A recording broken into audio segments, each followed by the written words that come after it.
Verse reads, "Since you call on a Father who judges each person's work impartially, live out your time as foreigners here in reverent fear."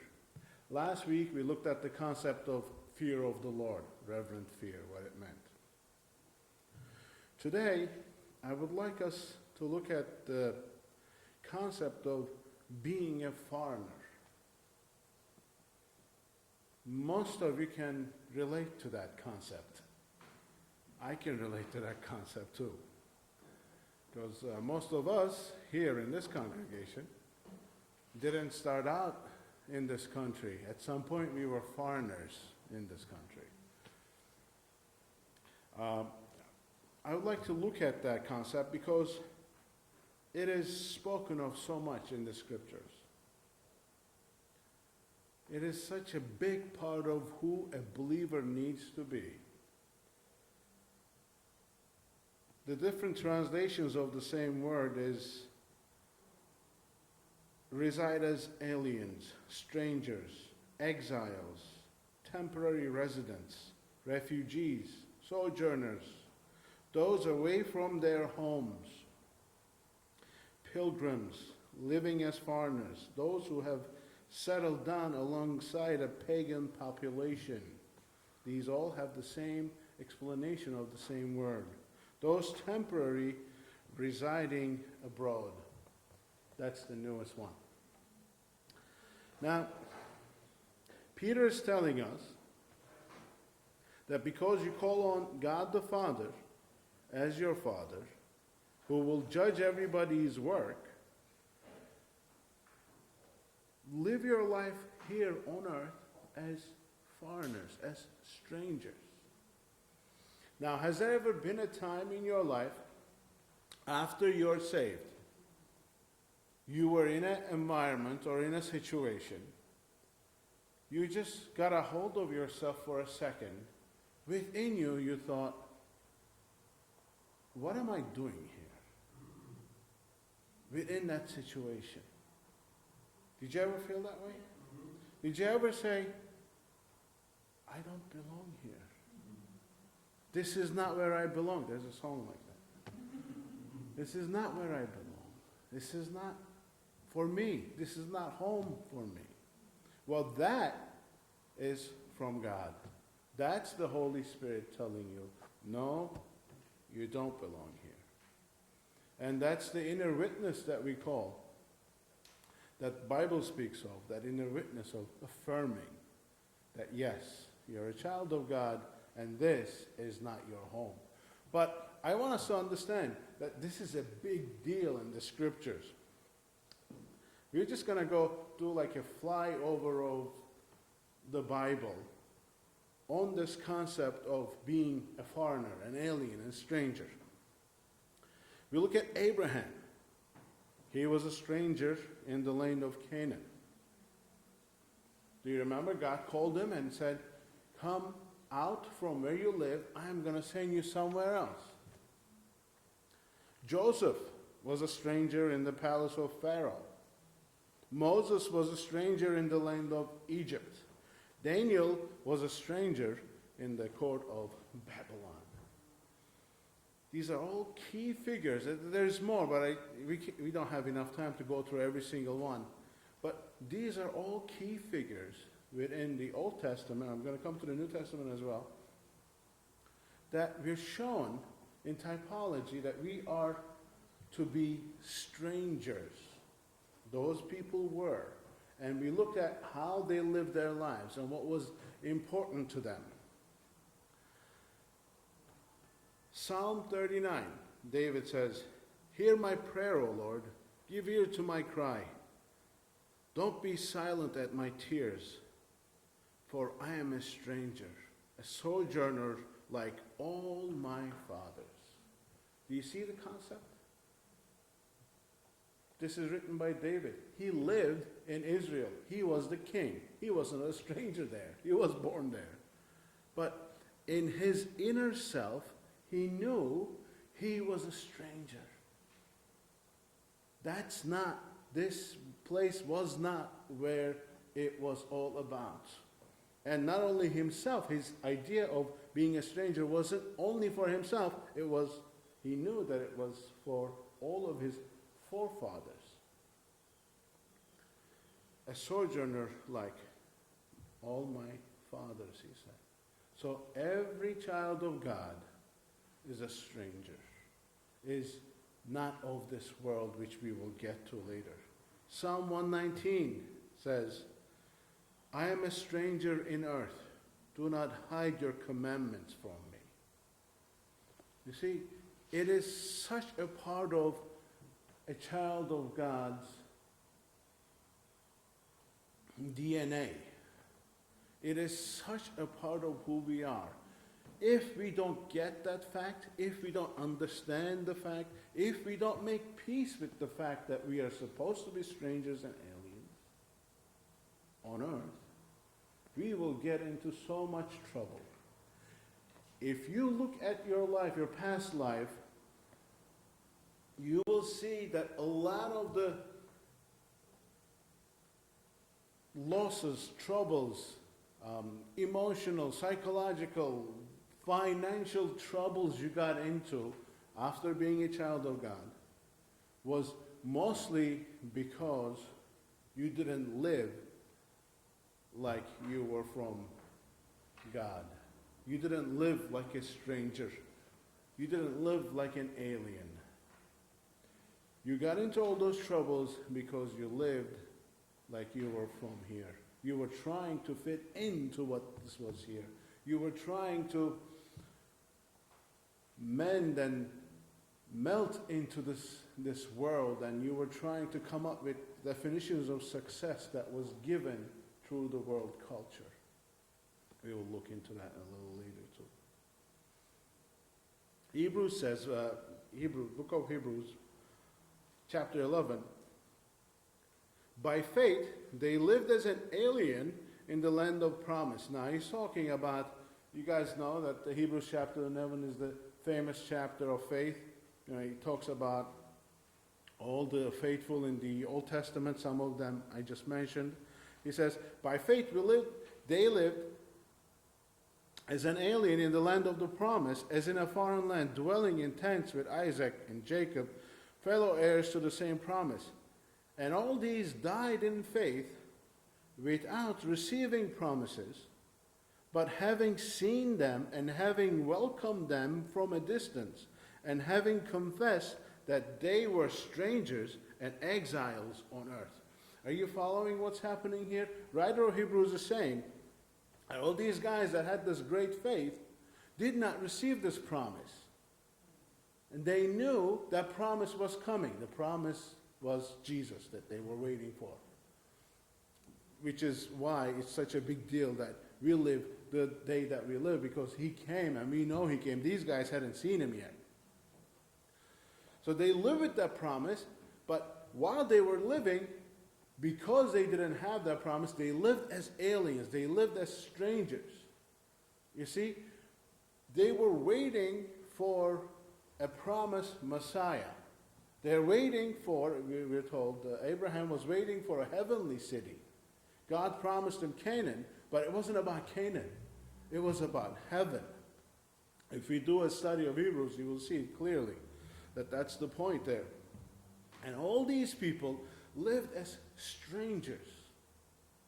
Now, when we say strangers, what does that mean to you? Does it mean that you act weird? Well, sometimes it does.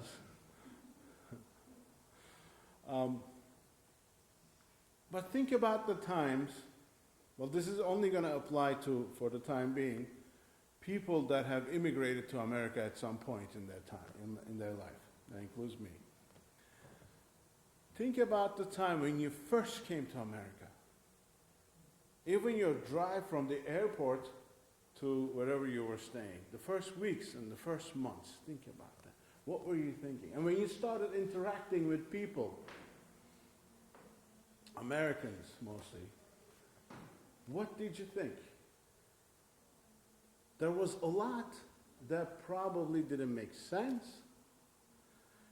A lot was probably foreign to you. there was probably a lot of things that you thought was maybe shameful. Maybe there were things that you liked, but mostly you knew that you didn't belong in this situation here. You just couldn't right away fit in because you were different. Why were you different? You spoke a different language.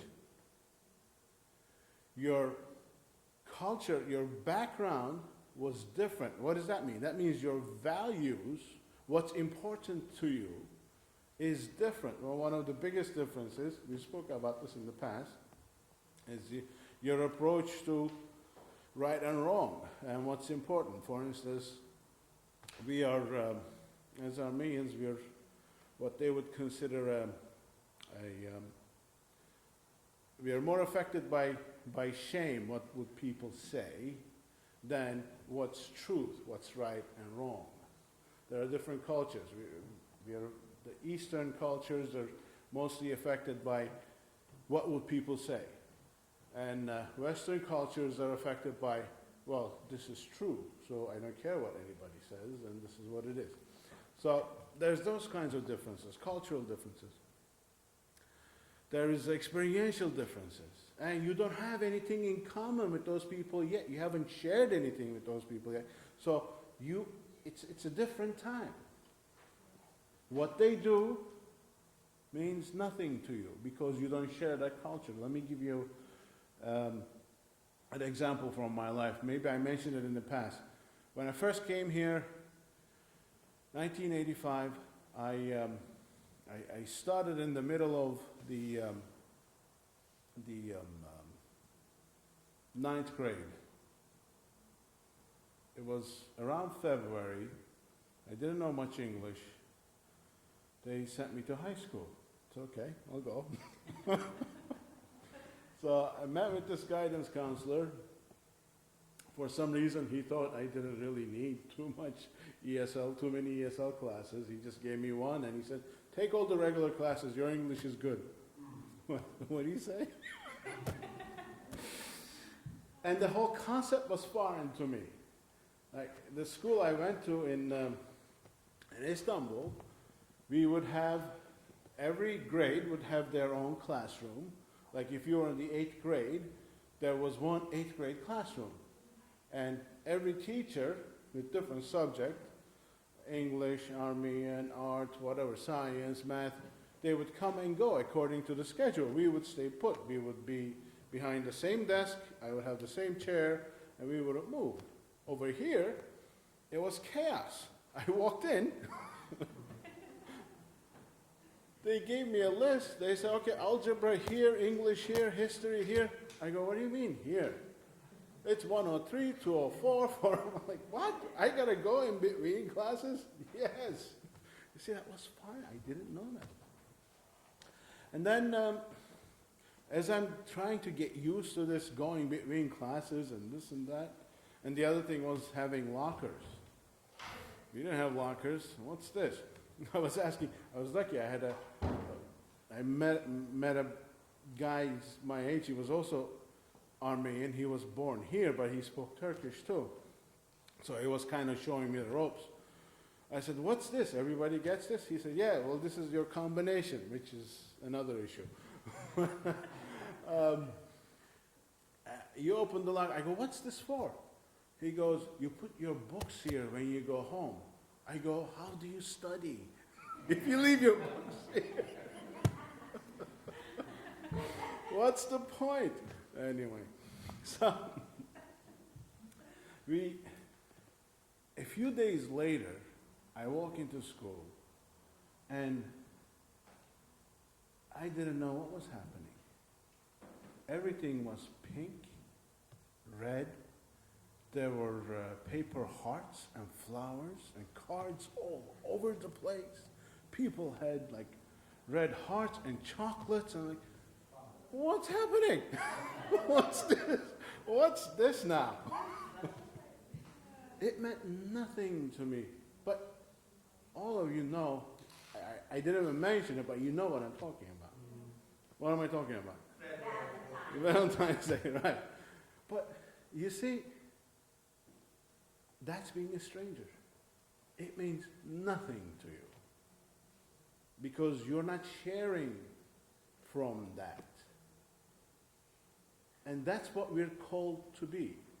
When you look at the world around you, and when you see all its influences, all its filth, all its disgusting ways, and that there is the lure of the enticing and lustful ways and success and pride and all those things, but when you look at that, it shouldn't mean anything to you and I, because it should be strange to us. Because we are not called to be of this world. Jesus, when he was praying right before he was to be crucified, about his followers, that means you and me, he said to the Father in his prayer, he said, they are not of the world, even as I am not of the world. You see, we are in the world, but we are to be not of the world. Later on, Apostle Paul is going to say, look, if you want to live without sinful people around you, it's not possible. There is no such place until you go to heaven. You are in the world, but in the world you're called to be living like aliens, living as though you're from a different planet. That's what God is calling us to be. He's calling us to live like we are from a different planet, which scares us a lot, especially younger people. There are two sides to this coin. Some people try so hard to blend in, to be relevant. They end up being irrelevant in that pursuit. These are mostly modern churches. We'll talk about that another time. Some people try to personally blend in to the culture as to prove to them that, I am not really that different. You know what? You're supposed to be different. You're supposed to be acting like you're from a different planet. You're supposed to dress up different. You're supposed to act different. Your language needs to be different. The way you understand issues need to be different. The way you look at a situation and a circumstance need to be different. The way you carry yourself needs to be different. The way you deal with problems needs to be different. And there's the other side of this. There are Christians I know, they go to great lengths to make sure that everybody knows that they're different. That's not right either. Some of them you can pick out a mile away. That's not from God either. Okay? We're called to inherently be a child of God and not be afraid to be different with our language, with our dress, with our conduct, with the way we live our life. We're called to be different in so many ways. 1 Corinthians chapter 2, the Apostle Paul writes, now we have received not the spirit of the world, but the Spirit who is from God, so that we may know the things freely given to us by God. You see, I'm going to read through a few more verses here that clearly point out that there is a distinction between the world and the believer. Galatians 6 says, but may it never be that we boast except in the cross of our Lord Jesus Christ, through which the world has been crucified to me, and I to the world. You see, Apostle Paul is saying, I am dead to the world, and the world is dead to me. There's a clear distinction there. There's a clear breaking off from it there. 1 Corinthians 3, for the wisdom of this world is foolishness before God. But how much time and energy do we spend with the wisdom of this world? When we try to do things with our own understandings and our ways and the world's ways and world's tactics and approaches and formulas. That's foolishness to God. James 4:4. Do you not know that friendship with the world is hostility toward God? Therefore, whoever wishes to be a friend of the world make himself to be an enemy of God. You see, there is a clear distinction, clear breaking off from it. Now, there's a lot more verses, but I'd like to read through a few of the verses that not only point out that there needs to be a distinction, but what does that mean in our daily lives? God gives us that too. Philippians 2:15 says, so that you will prove yourself to be blameless and innocent, children of God above reproach in the midst of a crooked and perverse generation. He's talking about the world, among whom you appear as lights in the world. You see, we are not of the world, but we are supposed to be a light to the world. Colossians 2 says, it is see to it that no one takes you captive through philosophy and empty deception, according to the tradition of men, according to the elementary principles of the world, rather than according to Christ. That's what I was talking about before. There is a way world deals with problems. There is a way world looks at the issue. There is a way philosophers approach their truths. But God's truth is above all and different than all. And there is so many verses that I'm not going to have the time to go through right now. But like I said before, most of the troubles we get into is because we want to make our claim on earth. We want to act like we belong here, and we want to conquer the world according to its own ways and according to the definitions the world gives us. But we are called to get our direction from a different source. Our truths are different than what the world teaches us. Our commitments need to be different than what the world tells us, or lack of commitment thereof. We are supposed to be different because we need to be getting our direction from the Lord. What's true is whatever God says is true. What's pure is whatever God says is pure. What's right is whatever God says is right. Your flesh is going to fight against this. The world is going to fight against this. The enemy is going to fight against this. But our fight is to stand firm as aliens, as strangers on earth, live like a stranger, like an alien, knowing that I'm not from here. This is not what it's about. And my life needs to be different. I don't have to spend so much time trying to look like everybody else. Because my truths are different. Basis of my relationships are different. Basis of my financial decisions are different. Basis of my commitments are different. Basis of the way I look at the world is different. Basis of whom I vote for is different. The basis of how I speak is different.